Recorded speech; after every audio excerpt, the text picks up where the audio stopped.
Bien bonjour les gens. On se retrouve aujourd'hui dans une vidéo qui va parler d'un thème que je n'ai pas du tout évoqué encore sur ma chaîne. Ce thème, c'est l'écriture. Et dans cette vidéo, je ne vais pas être seule. Enfin, je vais commencer seule, mais je vais finir pas seule. Mais avant de vous en dire plus, je vais commencer par la première partie où je vais un peu vous parler de l'écriture parce que c'est quelque chose que je fais moi-même et donc j'avais envie de faire une première partie comme une introduction, on dirait une thèse là, mais un peu comme une introduction sur l'écriture pour pouvoir vous parler de comment moi je considère l'écriture.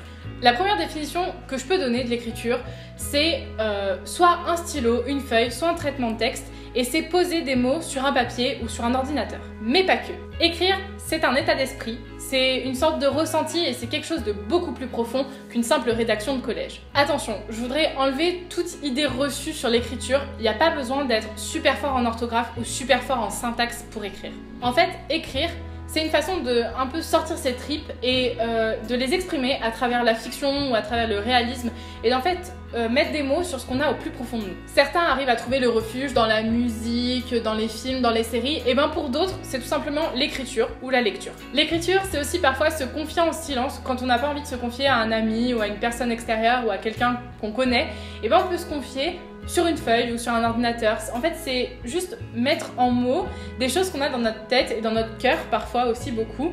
Et ça nous permet du coup d'exprimer les sentiments qu'on ressent à l'intérieur. Et c'est ça que je trouve vraiment très joli dans l'écriture. Mais aujourd'hui, non, nous ne sommes pas là pour épiloguer sur l'écriture, messieurs, dames. Parce que je vous ferai une vidéo sans doute prochainement plus longue sur l'écriture. Mais aujourd'hui, je reçois une invitée.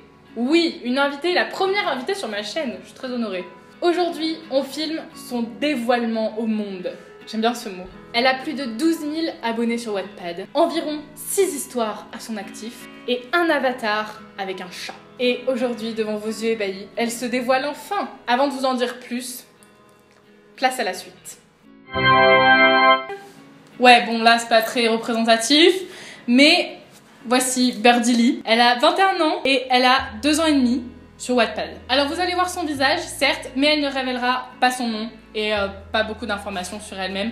Parce que c'est son choix et vous le respectez les gens, ok? Attention, vous êtes prêts? 5, 4, 3, 2, 1... Donc Birdie Lee, très contente de t'avoir sur ma chaîne, très honorée aussi parce que 12 000 abonnés sur Wattpad c'est pas rien. Et donc du coup j'ai préparé quelques questions, parce que sinon c'est pas drôle. Ouais. Es-tu prête? Pas vraiment, mais quand faut y aller, faut y aller. Alors, la première question que j'ai à te poser, c'est pourquoi tu as choisi Wattpad? Et en fait, est-ce que tu as déjà publié sur une autre plateforme de publication d'histoires? Alors, en réalité, j'ai commencé à publier mes histoires sur une autre plateforme. Ça s'appelait 20 Lines, c'est italien. Le fonctionnement était pas très simple. Il y avait un nombre de caractères qui bloquaient ceux qui me suivent, qui ont lu Sortirius, savent que les premiers chapitres étaient très courts. Mais du coup, j'ai ma meilleure amie qui m'a parlé de Wattpad. J'ai testé Wattpad, au début j'ai eu du mal. J'ai supprimé mon compte qui était avec mon vrai nom à l'époque et après donc j'ai créé mon compte Birdie Lee et puis j'ai choisi Wattpad, c'est par rapport à la facilité que j'ai eue à l'utiliser et parce que dès le départ j'ai eu plus de facilité à parler en fait avec les lecteurs, avec vous et c'est ça qui m'a vraiment attirée donc dans Wattpad. Après, donc, des milliers de personnes lisent tes histoires, ça faut en être conscient quand même. D'où tiens-tu cet immense succès? J'en ai aucune idée.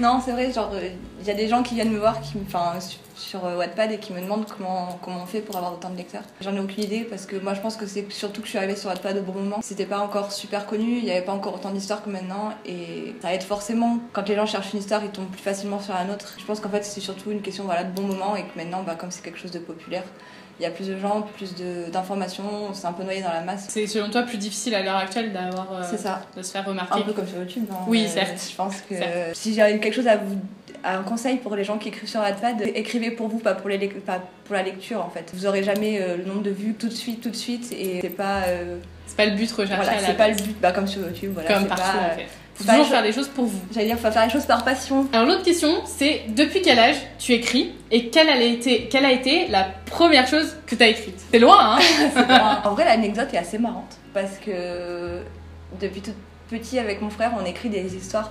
Genre on faisait des petits livrets pour nos parents. Genre c'était des cadeaux, on pliait des feuilles à 4 et on faisait des livres, on mettait les agrafes au milieu.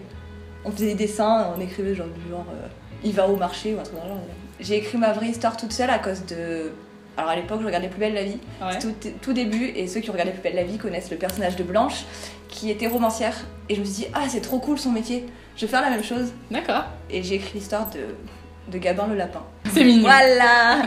Qui était un gros plagiat d'un épisode de Franklin en fait. Je crois que Plus belle la vie a commencé en 2001, donc je dois avoir 6 ans. D'accord. J'ai écrit des chansons aussi à l'époque. Il y a une question que je me pose, parce que quand on écrit forcément pour un but, et du coup, la question que j'ai écrite, c'est pourquoi est-ce que toi tu écris et qu'est-ce que représente l'écriture pour toi en fait? Dans ton intro, t'as dit qu'il y avait des gens qui utilisaient donc l'écriture pour s'exprimer. Moi, c'est ça en fait. Je suis quelqu'un, on va pas dire renfermé, mais c'est vrai que je m'exprime pas énormément. Je suis timide. C'est pour ça qu'aujourd'hui, c'est un challenge pour moi d'être en face d'une caméra. Ça va bien se passer.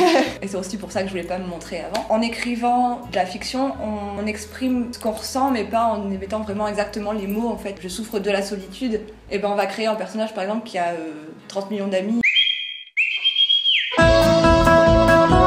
On modifie la réalité et en même temps ça nous libère nous. En gros, il y a toujours un message dans une histoire, même l'histoire la plus banale. Voilà, il y a forcément Une morale, ouais. Et moi, c'est pour ça que j'ai écrit. Parce que, bon, aussi parce que je me suis essayée à plusieurs autres arts et que c'était pas mon truc. En plus, écrire, c'est une manière de rêver. Moi, j'ai toujours eu beaucoup d'imagination. Je me suis toujours, le soir, avant de me coucher, je me suis raconté mes propres histoires.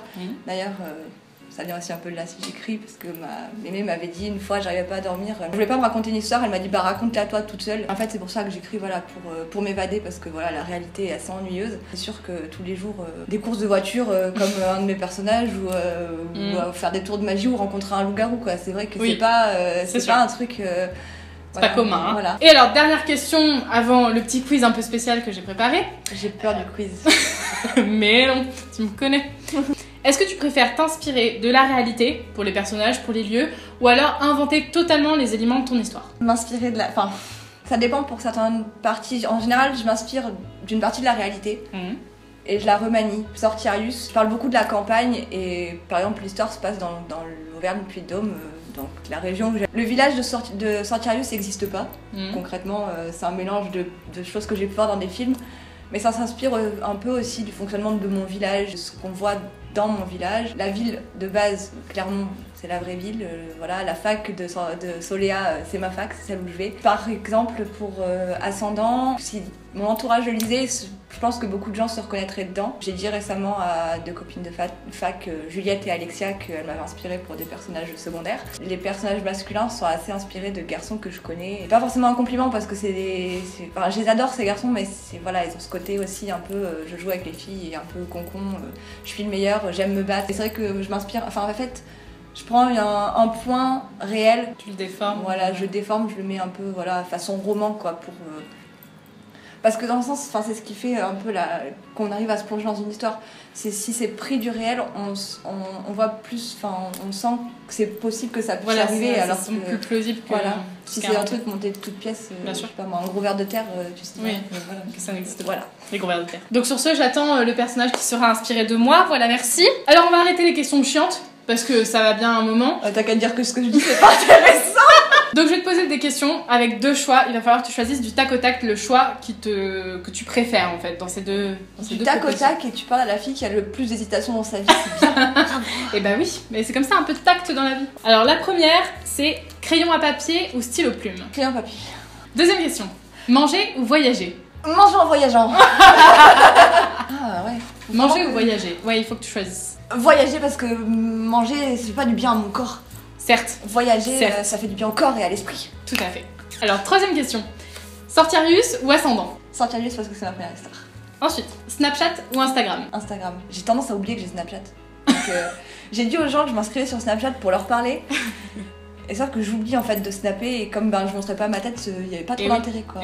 Mis à part montrer ma bouffe, il y a des gens qui me suivent sur Snapchat qui m'ont dit qu'ils étaient toujours en train de manger. Facebook ou Twitter? Twitter. Ensuite, McDo ou KFC? McDo. Donald Trump ou Vladimir Poutine?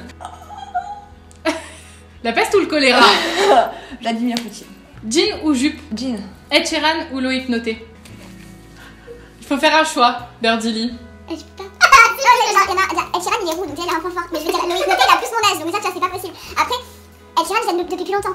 Mais Loïc Noté j'ai déjà vu en vrai. En plus je vais aller le voir en concert, j'ai loupé le concert d'Ed Sheeran. Alors Ed Sheeran ou Loïc Noté? Loïc parce qu'il a plus de facilité pour lui parler parce qu'il parle français. Certes. Alors tramway ou métro? Ah, je dirais métro. Londres ou Paris? Londres. Vivre ou survivre? Alors ceux qui ont lu Ascendant sauront ma réponse.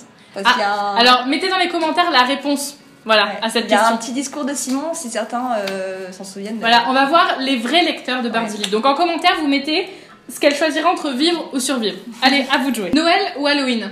Halloween. Halloween. Pokémon ou Tortue Ninja? Pokémon. Ah bah attends hein. Et enfin, pour terminer, aube ou crépuscule? Crépuscule. Crépuscule. Et ben je te remercie Birdie Lee. Merci à toi de m'avoir accueilli sur ta chaîne. C'était un honneur. Et restez un petit peu connectés parce qu'il y a une autre vidéo qui va arriver avec Birdie Lee et vous êtes pas prêts les gars. Vous êtes pas du tout prêts. Donc, une surprise. voilà, une petite surprise. Donc vous restez par ici. Elle arrive bientôt. Voilà. À bientôt, on vous fait plein de bisous et à très vite. Portez-vous bien.